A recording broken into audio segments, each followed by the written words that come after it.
Әйелім Нұрсұлумен Шымкенттегі ағамның үйіне қонаққа барғанда таныстым. Қарындасымның туған күніне сыныптастары жиналған екен. Ол кезде мен 9-шы сыныпта, ал Нұрсұлу 8-ші сыныпта оқитын едік. Ол кезде дереу сезіміңді айта салатын кез емес еді.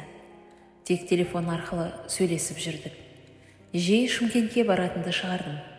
Кездесік деген аты болмаса, бір-бірімізбен махаббат жайлы еш сөйлеспеуші едік. Ол жанына құрбысын, ал мен досымды ертіп кездесуші едік. Арадан жылдар өтіп, Нұрсұлу оқуын бітіріп Алматыға оқуға тапсыруға келді. Екеуміздің арамыз жақындай түскеніне екеуміз де қуанып жүрдік. Ол Алматыдағы ағасының үйінде тұрып жатты. Келгеніне 3 күн болған соң біз кездестік. Сол күні оған сені ұнатамын деп айттым. Айтқаным сол екен, үндемей жерге қарап ұялумен болды. Әр күні кездесуші едік. Бақтан бастарымыз айналып, жүзімізден күлкі кетпеуші еді. Кездескенде де шекарадан шықпаймыз. Себебі екеуміз де намаз оқитынбыз. Бір күні Нұрсұлумен кездесуге шыққанында жүгіріп келіп, Аллаға шүкір, мен оқуға түстім, деп мойнымнан құшақтап алды. Сосын қатты ұялып, кешірім сұрады. Екеуміз де баладай қуанысып қалдық. Асыға күткен оқу күні келді. Мен таңертең үйінен оқуына дейін шығарып салып, оқудан қайтқанда үйіне дейін күзетіп, шығарып салушы едім. Қараша айы, бір күні таңертең әр күн күтіп тұратын жеріме келдім. Кешіге бастады. Телефонына қоңырау бармайды. Жарты сағат күттім. Ақыры оқуыма кешігетін болдым деп, дереу кетіп қалдым. Кешке ағасының үй жағына бардым. Нұрсұлу оқуға бармаған себебін білейін дедім. Үйінің алдында күттім, жеңгесі шықты. Нұрсұлудың группаласы едім. Бүгін неге оқуға келмеді, соны білейін деп келген едім дедім. Жеңгесі болса, Нұрсұлу үйде емес, басқа ағасының үйіне кеткен болар, деп жауап берді. 2 күн болды. Жоқ, уайымдай бастадым. Ораза айының 3-ші түні еді. Есік қағылды. Анам, сені шақырып жатыр, деді. Барсам, таныс емес бала тұр.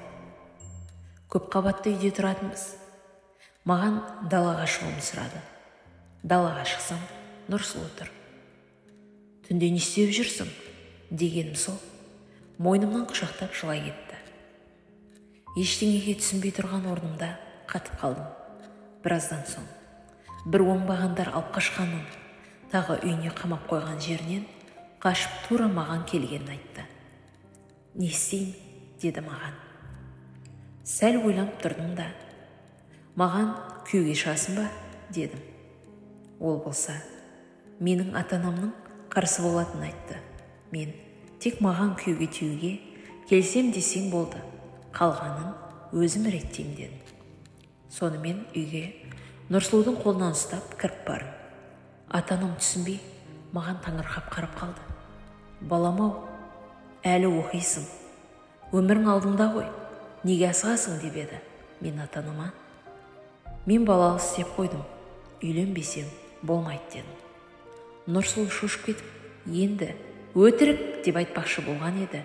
Мен үндеме деп ишара бердім. Қолыммен істегенді мойныммен көтерем, үйленбесем болмайды. Болашақ немерелерімізді өмірге әкеледі деген соң, ата-анам амалсыз разылығын берді. Той барлығы көңілдегідей өтті. Екі жақ құда-құдағи болып мәз. Арадан көп уақыт өтпей, бір күні кешке үйге келсем, әйелім, саған жаңалығым бар, менің аяғым ауыр деп қалды. Сол кездегі қуанышымызды көрсеңіз ғой. Жерік нәрсесінің барлығын әперіп, риза болып, жегеніне сүйсініп, емханаға бірге барып, әйелім риза болса, мен де көңілді болатын едім. Арадан зымырап уақыт өтіп жатты. Әйелім уақыт сағаты келіп, толғағы қатты болып, анам екеуміз туу үйіне апардық. Барлығымыз көңілдіміз. Менің жүрегім қатты қобалжығаннан қатты соғып, өзіме естіліп тұрғандай. Тұңғышым дүниеге келмек. Бірақ бір кем дүние деген осы шығар. Дәрігерлер жақсы жаңалық күтіп отырған бізге бала өлі туылғанын айтты. Екі құлағыма сенер емеспін, түс секілді. Қазір мен оянам да, баламды, әйелімді алып үйге алып қайтатын сияқтымын. Бірақ өкінішке орай. Бір кезде анамды бас дәрігер шақырып бөлмесіне алып кетті. Арада аз уақыттан соң анам екі көздері жасқа толып келіп, мені құшақтап жылайды келіп. Балам, мойыма, бұның бәрі Алладан келген сынақ қой деп, мені жұбатады келіп. Баламыз өлі туылды деп жұбатқаны болар деп ойладым. Бірнеше күннен соң әйелімді үйге әкелдім. Ештеңеге зауқы жоқ, сөйлемейді. Баламызға деп алып қойған киімдерді иіскеп, құшақтап, жылап, ұйықтап қалады. Бір жерге қарап отыра береді. Ананы мынаны айтып көңілін көтерген болам. Арада бірнеше күн өткен соң әйел маған басқаға үйленуімді өтінді. Маған талақ бер дейді келіп. Мен не болды сонша десем, әйелім, білмеуші ме едің, біздер басқа перзент көре алмаймыз, шатырымды алып тастаған деп қалды. Ештеңеге түсінбей қалдым. Әлі мұндай да сынақ бар ма еді деп отырып қалдым. Сонымен әйелім екеуміз 10 жыл бірге тұрдық. Ата-анамнан бөлек шықтық. Бір күні бала асырап аламыз ба деп қалды. Не десең сол болсын деп келісіп, екеуміз балалар үйіне де барғанбыз. Соның құжаттарымен жүргенмін. Бір күні кеште жұмыстан үйге келсем, үйде әйелім жоқ. Маған стол үстіне хат жазып кетіпті. Хатында маған басқаға үйленуімді өтініп жазыпты. Телефонымды алып қоңырау шалдым. Қанша рет звондасам да тұтқасын көтермеді. Әке-шешесінің үйіне кеткен екен. Ата-анамды ертіп бірге бардым. Қайта қой деп едім, көнбеді. Осы күнге дейін күтудемін. Не себеп? Неге мені тастап кетті? Мен ішімдік ішпеймін. Үйімізде еш ұрыс-керіс те болмаған. Ата-анама, достарыма, жақындарыма жақындап кетсем, басқаға үйлен деп кеңес береді. Маған екінші рет үйленуде емес, әйелімді үйге қалай қайтаруға болады, соны айтыңыздаршы деп өтінем олар.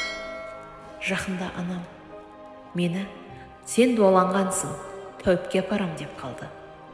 Бардым сендіру үшін дуаланбаған екенімді. Тәуіп мені ел аралап саяхатқа шықсын депті. Еш адам маған әйелімді қалай қайтаруым жайлы кеңес айтпайды. Арада 3 жыл өтті. Әліге үмітпен күтудемін. Сонша уақыт тек әйелімді ойлап, күткеніме қарағанда шынайы махаббатпен сүйгенім өзі болған сияқты.